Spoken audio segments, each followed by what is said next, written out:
Welcome back to the Steely Dan 64 project. In this series of videos, I'm sharing my personal ranking of the 64 songs released by Steely Dan during their classic period from 1972 to 1980. My foundational premise is this: not one of these 64 songs sucks. But, admittedly, I do enjoy some more than others. In this video, we are well past the good stuff, and we are into the great stuff. Here are the songs I've ranked from 24 through 17. Salutations and felicitations. Swan Shadow here. Welcome to the nest. Yeah, I know it's weird, right? It makes sense in good time. In this episode, we will discuss the 8 songs that slot in from 24 through 17 in my ranking of Steely Dan's 64 classic period songs. If you're new here and want to find out what we've covered already, there are links to the previous videos in this series in the description below. Again, my usual disclaimer: this ranking is strictly a representation of one person's opinions about these songs, coming from someone who's been an avid Steely Dan fan since the 1970s. Your evaluation of and opinions about these songs can, will, and indeed should be different from mine. I don't claim to be a musical expert or theorist. I'm just a guy who likes what he likes, as are we all. Well, we're not all guys, but you know what I mean. Let's do it to it. Song number 24 is Time Out of Mind, the 5th track on Steely Dan's 1980 album, Gaucho. Time Out of Mind strikes me as perhaps the most glorious missed opportunity in the entire Steely Dan catalog.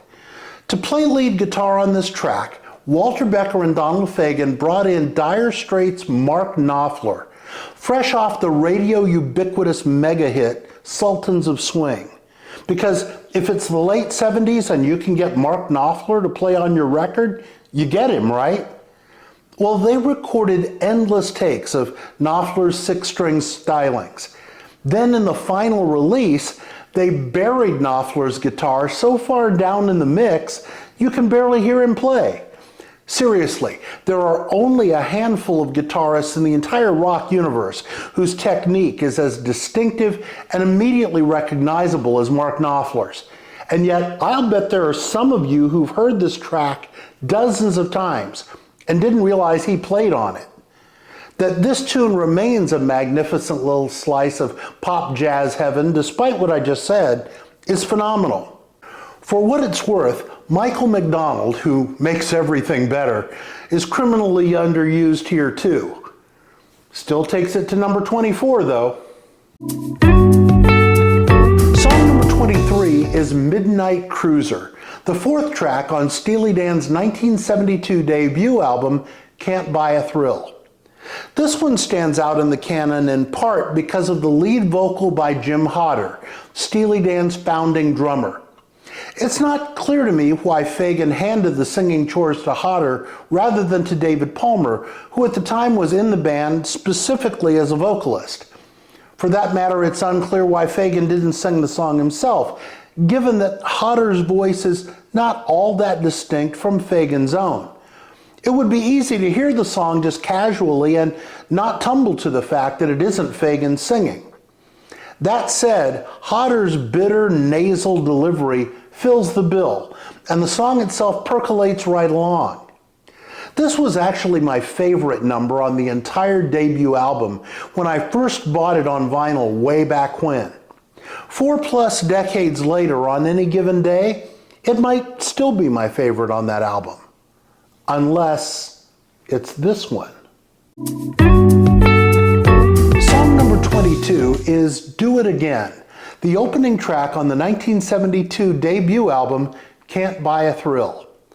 As the first Steely Dan tune that most of the world heard, Do It Again didn't sound like anything else on the radio in 1972. Interestingly, it doesn't sound all that much like anything else on a Steely Dan album, apart from Donald Fagen's now unmistakable vocals. There's that weird sitar solo by Denny Dias, the even weirder organ solo by Fagen, the Latin-flavored percussion that's not typical of Steely Dan's style. It's all a strange brew that somehow comes together in delicious fashion. On top of the music itself, we get a bizarre Western gunslinger slash gambler narrative that hints at the lyrical oddities to come throughout the succeeding years. I realize that a lot of you will have Do It Again very much higher in your own rankings. The factor that holds it ever so slightly down for me might just be a touch of ear fatigue. It's probably the Steely Dan song I've heard the most frequently on the radio over the course of a lifetime. Also, this is the very dawn of the age of the Dan. They had so much upside still to discover at this early stage. Song number 21 is Home at Last, track number 5 on the 1977 album Asia. Ah, the Purdy Shuffle. Legendary drummer Bernard "Pretty" Purdy gets to showcase his trademark licks on this bluesy track. It's as cool and smooth as a malted milkshake on a summer day. Although Larry Carlton's stinging guitar winds its way all through the song, it's Steely Dan co-mastermind Walter Becker who steps forward to take a rare solo. And yes, that's the familiar tenor of Timothy B. Schmidt harmonizing behind Fagen on the chorus. I guess Randy Meisner was sick that day. Some of you will get that. Several summers back in the pre-pandemic before time, I saw a modern theatrical interpretation of Homer's Odyssey at the Oregon Shakespeare Festival in Ashland, Oregon. This song, which tells a severely truncated version of the same time-honored tale, buzzed in my skull the entire evening afterward. Taking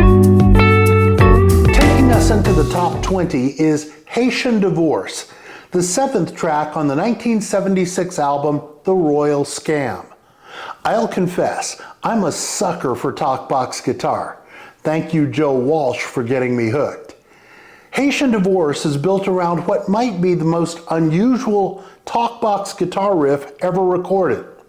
According to the album credits, the actual lead guitar part was played conventionally by Dean Parks. Then Walter Becker performed the electronic effect using Parks's guitar track. That's not usually how talkbox is done, but it's very effective and memorable here. Steely Dan often gets dragged for obscure lyrical content, but the storyline in this song is crystal clear. Babs, who's in Splitsville mode with soon-to-be ex Clean Willie, heads to Haiti for a quickie divorce, only to get herself pregnant during a drunken romp with a local dance machine named Charlie. Word to the wise, Babs, put the zombie down. Song number 19 is not the Steely Dan hit with 19 in the title. Instead, it's The Fez, track number 5 on the 1976 album The Royal Scam. Sometimes the simplest things in life are the best. The Fez is musically as simple a song as one can find in the Steely Dan canon. But man, it's a wicked cool tune, isn't it? An irresistibly funky ode to prophylactics. Well, what did you think "No, I'm never gonna do it without the Fez on" meant? The Fez marks the sole occasion in the classic run where Becker and Fagen shared composing credit without the impetus of a lawsuit. I'm looking at you, Gaucho.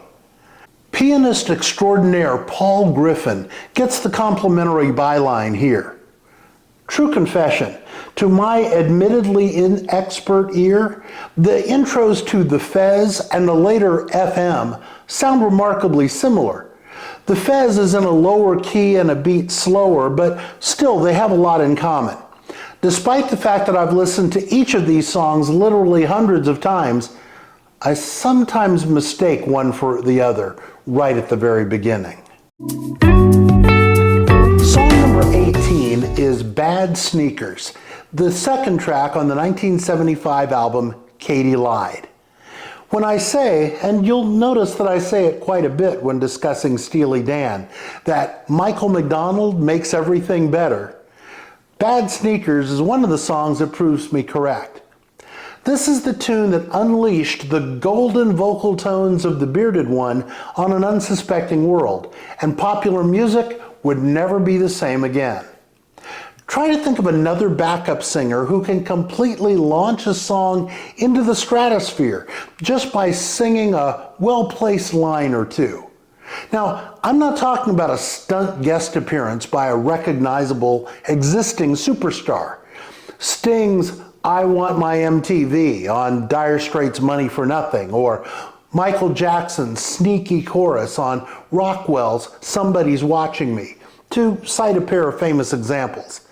I mean backup vocals by someone no one ever heard of before, but that made people's ears prick up and say, "What the heck was that?" Then unknown Michael McDonald did that on Bad Sneakers. Oh yeah, the rest of the song is cracking good too. Walter Becker, more often playing bass on Steely Dan's albums, takes the lead guitar chores here. The great Chuck Rainey locks down the rhythm section alongside Jeff Porcaro's easy rocking drumming. We get a taste of Victor Feldman's sweet, sweet vibraphone. And then, of course, there's Michael McDonald. Song number 17 is Asia, the title track from Steely Dan's 1977 magnum opus. Audiophiles have long known the album Asia as an ideal recording for testing and showing off the quality of one's home sound system. The album's title track is a prime reason why. Most Steely Dan tracks grab your ear and pull you in to listen and try to comprehend what's going on musically and lyrically. With Asia, you can simply sit back and allow the magic being spun by world-class musical talent to wash over you for the next 8 minutes. Beautiful and spectacular might seem like odd words to attach to a Steely Dan track, but Asia certainly merits both. In many ways, it's the apotheosis of Becker and Fagen's music, the place where all of the elements come together in perfect harmony. There's Denny Dias's sublime guitar solo, the last appearance by an original Steely Dan member other than Becker or Fagen on a Steely Dan album. The brilliant saxophone and drum duel between Miles Davis veteran Wayne Shorter and the great Steve Gadd. Gadd, who's making his debut Steely Dan appearance here, contributes the first drum solo on any Steely Dan recording. There's the celestial vibraphone playing of Victor Feldman, the charmingly romantic piano stylings of Michael Omartian on the acoustic instrument, and Joe Sample of the Creators on the electric piano. So now that I've lavished all of that praise, why doesn't Asia rank closer to the top of my list? Well, first off, let's be honest. 17th is mighty doggone high when you consider everything that's still to come. And second, as amazing as Asia is musically, it's not quite as memorable a song as the ones we'll be getting to shortly. It's actually kind of a patchwork of 3 brief song segments interspersed with extended solos. When it comes to assessing the collective works of Becker and Fagen, lyrics and earworminess, it's a word, look it up, matter a great deal to me. That's no knock on Asia. I love this song intensely, but there are 16 stupendous songs yet ahead. Top 16, friends. We are about to take a magic carpet ride. Well, actually several rides, because these next songs merit extensive discussion. In our next episode, we'll hit songs number 16 through 13. I can hardly wait. When that video is posted, you'll find a link in the description below.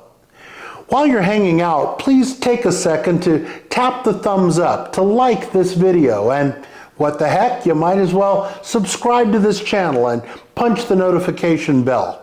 YouTube will love us for it, and I'll love you for doing it. Not that I don't love you already, because I do.